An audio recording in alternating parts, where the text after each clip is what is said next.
네, 오늘 1월 17일 새벽 예배 나오신 우리 성도님들을 환영하고 또 축복합니다. 우리 말씀 나누기 전에 공동 기도 제목으로 기도하는 시간 갖도록 하겠습니다. 기도하시겠습니다. 홍석화 집사의 암을 치료해 주십시오. 배옥준 집사의 뇌졸중을 치료해 주십시오. 언어가 회복되고 오른쪽 팔다리에 힘이 생기도록 해 주십시오. 과간나 집사의 허리를 치료해 주십시오. 고나자 집사가 다시 걷도록 해 주십시오. 최영승 형제의 어머니 암을 치료해 주십시오. 김태남 집사를 회복시켜 주십시오. 오기선 어린이가 회복이 잘 되게 해 주십시오. 강봉 장로의 임파선암을 치료해 주십시오. 우한 폐렴으로부터 우리를 지켜 주십시오. 예수님의 이름으로 기도합니다. 아멘. 아멘.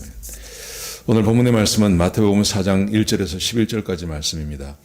우리가 잘 아는 대로 예수님께서 마귀에게 시험을 받으시는 그런 내용입니다. 우리가 여기서 한 가지 생각할 것은 이것입니다. 두 가지를 생각해 봐야 되는데요. 첫 번째는 예수님께서 시험을 받으셨다면 우리도 시험의 대상이 될 수 있다 하는 것입니다. 성경에서 베드로가 마귀에게 시험을 받지 않습니까? 베드로뿐만이 아니라 거의 많은 사람들이 마귀에게 시험을 받습니다. 자기가 마귀에게 시험을 받는지도 모르고 시험을 받습니다. 그 마귀가 첫사람 아담도 시험했고, 그리고 예수님께서 오셨는데 하나님이신 예수님도 시험합니다.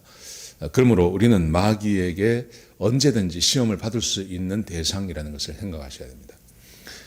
그리고 두 번째, 마귀가 어떻게 시험할지를 생각해 봐야 됩니다.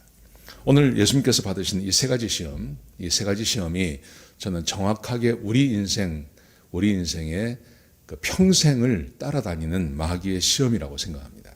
그리고 우리도 모르게 이 시험에 빠지게 되는 것입니다. 오늘 시험의 종류가 어떤 것인지, 그 다음에 그 시험을 어떻게 이겨낼 수 있는지를 함께 나누기를 원합니다. 말씀 같이 한번 보시겠습니다. 1절에 보시면요, 그때 예수께서 성령에게 이끌려 마귀에게 시험을 받으러 광야로 가사. 근데 이 시험도 성령의 인도함 아래에 있었다는 거죠. 마귀가 마음대로 모든 것을 할 수 있는 거 아닙니다. 하나님께서 허락하신 것만 할 수 있습니다. 그래서 우리 예를 들면 요한계시록도 마찬가지고요. 그리고 다니엘서도 그렇고요. 욥기도 그렇고요. 하나님께서 마귀에게 허락하신 것만 할 수 있는 겁니다. 그러니까 여기 나오는 이 시험은 하나님께서 마귀를 통해서 허락하신 내용들입니다. 그런데 이 시험은 얼마든지 이겨낼 수 있다는 의미가 되는 것이죠. 자, 어떤 시험을 하는지 보십시다. 2절에 보시면요, 첫 번째 시험이 나옵니다. 40일을 밤낮으로 금식하신 후에 줄이신지라, 줄이셨습니다. 배가 고프셨습니다. 시험하는 자가 예수께 나와 이르되 내가 만일 하나님의 아들이거든 명하여 이 돌들로 떡덩이가 되게 하라. 예수님께서 배가 고프셨습니다. 배가 고프니까 마귀가 와서 말하기를 네가 만일 하나님의 아들이면 이 돌덩이를 떡덩이가 되게 해서 네 배를 채워라, 이렇게 명령을 하고 있는 겁니다. 여러분, 이게 어떤 말이라고 생각하십니까? 우리가 인생을 살다 보면 특별히 우리에게 시험이 되는 그런 상황이 있습니다. 어떤 거냐 하면 내가 분명히 하나님을 믿습니다. 내가 분명히 하나님을 잘 섬깁니다. 내가 하나님을 사랑합니다. 그런데 여전히 배가 고픕니다. 배가 고프다는 말은 삶에 피로가 있다는 말이죠. 삶에 고통이 있고 피로가 있고 채워지지 않는 어떤 것이 있어요. 여러분, 그게 얼마나 힘든지 모릅니다. 돈이 부족하기도 하고 건강이 부족하기도 하고 어떤 사람들에게는 지혜가 부족하기도 합니다. 또 어떤 사람에게는 능력이 없기도 하고요. 내가 하나님을 섬기고 하나님의 말씀대로 사는데 없는 게 있는 거예요. 그러면 우리 마음 가운데 이런 마음이 들어요. 내가 하나님의 백성이고 하나님을 사랑하는데 왜 나에게 이런 게 없지? 왜 나에게는 배가 고프지? 왜 나는 힘들고 어렵지? 그러면서 그것에 대해서 하나님께 요구도 하죠. 그런데 채워지지가 않는 거예요. 그러면 내 마음 가운데 어떤 마음이 드냐 하면 내가 진짜 하나님의 자녀가 맞아? 내가 진짜 구원받은 하나님의 백성이 맞나? 이런 생각을 우리가 하게 되는 거죠. 지금 마귀가 예수님께 정확하게 그 이야기를 합니다. 네가 만일 하나님의 아들이라면, 너 하나님의 아들인데 왜 배가 고프냐? 네 피로 네가 채워봐 한번. 이렇게 공격하고 있는 겁니다. 마귀가 우리에게 그렇게 공격해 올 수 있습니다. 네가 하나님의 백성인데, 네가 하나님의 아들이라며, 근데 왜 너 이렇게 모자라는 게 있어? 이게 왜 채워지지가 않아? 라고 공격해 온다는 거죠. 많은 분들이 여기에 넘어갑니다.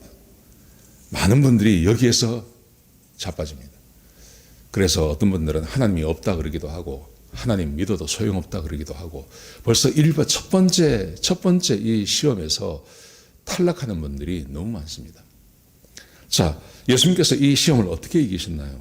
자, 4절에 보시면요. 예수께서 대답하여 이르시되 기록되었을 때 사람이 떡으로만 사는 것이 아니요 하나님의 입으로부터 나오는 모든 말씀으로 살 것이냐. 예수님께서 하나님의 말씀을 인용합니다. 시험을 이겨내는 방법은 하나님의 말씀을 기억하는 것밖에 없습니다. 우리의 의지, 내 어떤 전투력, 아니면 나의 어떤 그 용기, 이런 것으로 이기는 게 아니라 마귀의 시험을 이기는 방법은 오늘 세 가지인데요. 세 가지 다 예수님께서 하나님의 말씀을 인용해서 이깁니다. 이 말의 의미는 하나님의 말씀을 잘 알면, 하나님의 말씀을 믿으면 그러면 얼마든지 이겨낼 수 있다는 것입니다. 우리는 어떻게 이 시험을 이길 수 있나요? 생각해 보십시오. 사람이 떡으로만 사는 게 아니라 하나님의 입에서 나오는 모든 말씀으로 사는 것이니라. 무슨 말입니까?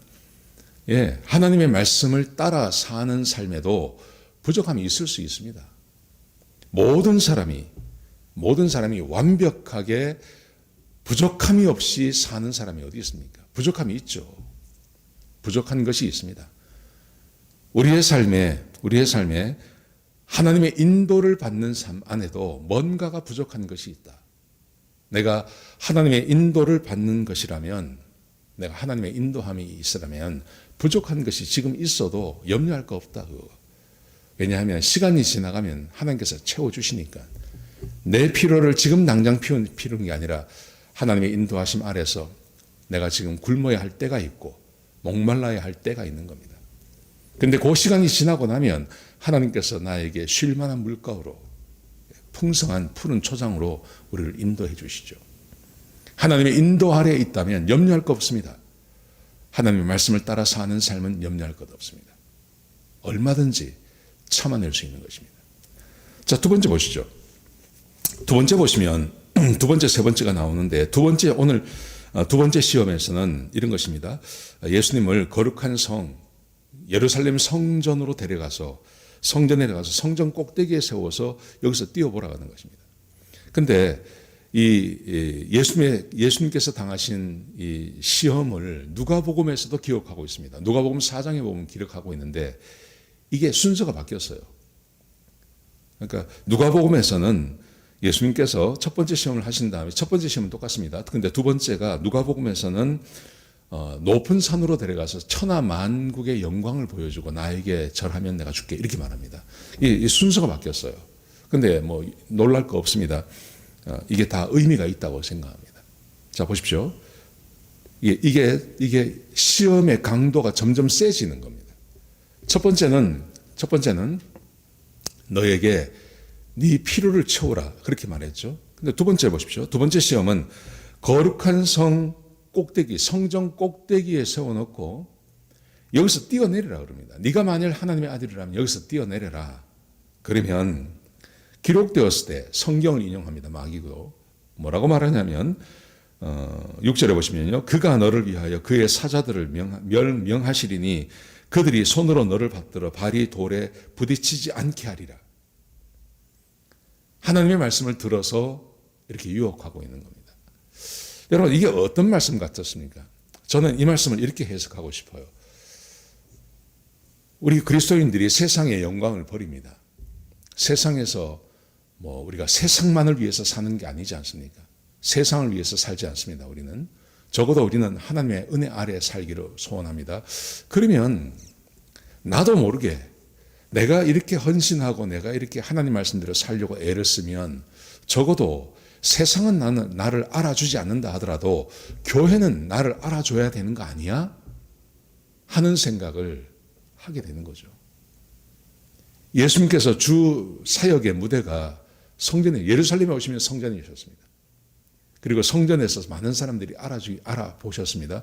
그 성전에서 뛰어내린다고 생각해 보십시오. 높은 곳에서 뛰어내렸는데 죽지 않았어요. 다치지도 않았어요. 땅에 발이 닿지도 않아요. 그렇게 딱 내리셨다고 하면 아마 그 성전 안에 있는 모든 사람들이 예수님을 공경하고 예수님을 하나님의 아들로 받아들일 것입니다. 우리도 그런 생각을 하는 거 아닙니까? 우리도 교회에서 교회를 섬기고 하면서 우리 마음 가운데 사탄이 유혹하는 것, 네가 이렇게 헌신하고 네가 이렇게 섬기면 교회가 너를 좀 알아줘야지 하는 그런 마음이 들 때가 있습니다. 이것은 모든 사람이 다 마찬가지입니다. 목회자도 마찬가지입니다. 목회자가 교회에 헌신을 하면 할수록, 교회에 집중하고 교회 사역을 위해서 헌신하면 헌신할수록 하나님께 바라는 것이 있습니다. 그게 바로 내 이름이 높아지기를 원합니다. 내가 교회에서 인정받기를 원합니다. 그런데 꼭 그렇지 않습니다. 열심히 하면 할수록 교회 안에서 더 험한 말을 듣기도 하고, 헌신하시는 분들이 교회에서 시험 당하기도 하고, 헌신하시는 분들이 교회 안에서 여러 가지 일을 당하기도 합니다. 그럴 때 얼마나 실망이 됐는지 모릅니다. 지금 마귀가 이런 시험을 하고 있는 거죠. 근데 예수님께서 뭐라 그러세요? 7절 보십시오. 예수께서 이르시되 또 기록되었을 때 주 너의 하나님을 시험하지 말라 하였느니라. 시험하지 말라. 하나님을 시험하지 말라 했다. 무슨 말입니까? 하나님께서 명령하지 아니하시고 하나님께서 약속하지 않은 것을 바라면 안 된다는 말이에요. 하나님을 시험하는 게 그겁니다. 하나님께서 약속하지 않고 하나님께서 말씀하지 아니하신 것을 내가 요구하는 걸 말하는 겁니다. 하나님께서 예수님에게 네가 하나님의 아들인 것을 드러내기 위해서 성전에서 뛰어내리라고 말씀하지 않으셨습니다. 다른 방법으로 하셨습니다. 병을 고치시고 물리를 걸어가시고 죽은 사람을 살려내심으로 예수님이 하나님의 아들이신 것을 얼마든지 드러내실 수 있습니다. 성전에서 뛰어내릴 필요 없습니다. 하나님께서 명령하지 아니하신 것, 하나님께서 약속하지 아니하신 것을 구하는 것, 그게 하나님을 시험하는 것입니다. 보십시오. 하나님께서 우리가 헌신하면 교회에서 영광을 받는다고 하는 그 약속을 안 하셨습니다. 오히려 교회에 머리대가 되고 싶은 사람은 교회에서 꼬리가 되라고, 섬기는 사람이 되라고 그렇게 명령하셨지, 우리에게 뭔가 대단한 헌신을 하고 대단한 능력을 보여줘서 교회에 있는 모든 사람들에게 칭송을 받는 존재가 되라고 말씀하지 않으셨습니다.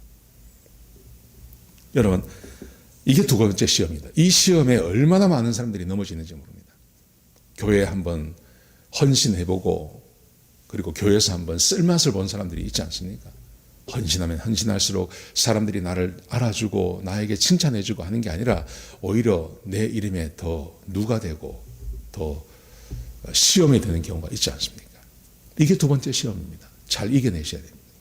세 번째를 생각해 보십시오. 세 번째 시험, 예수님을 마귀가 높은 산으로 데려갔습니다. 그리고 천하만국의 영광을 다 보여주었습니다.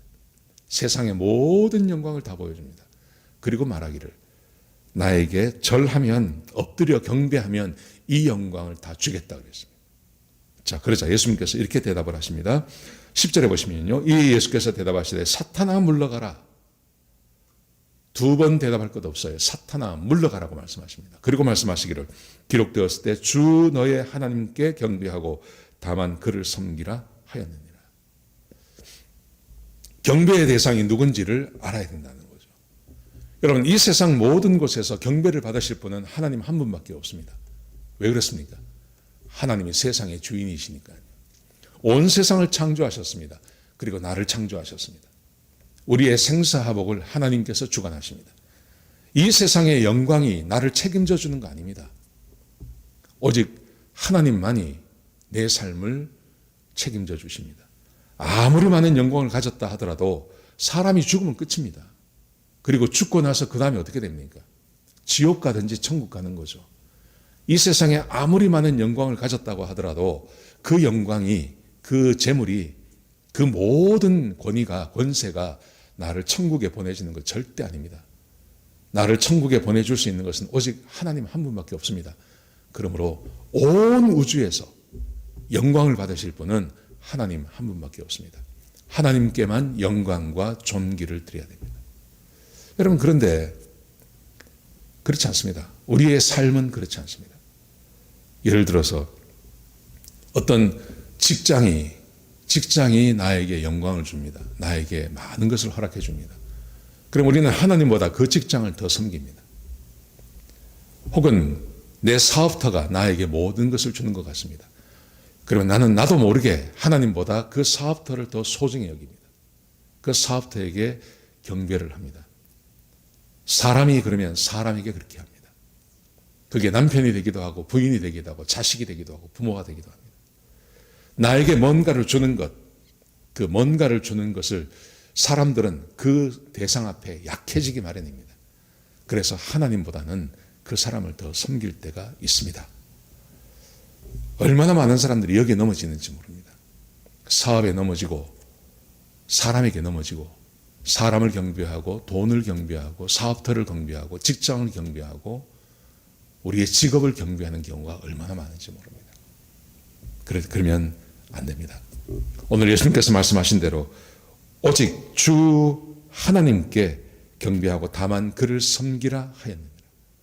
온 우주에서 사람의 경배와 사람의 영광을 받으실 분은 하나님 한 분밖에 없다는 것을 기억해야 됩니다.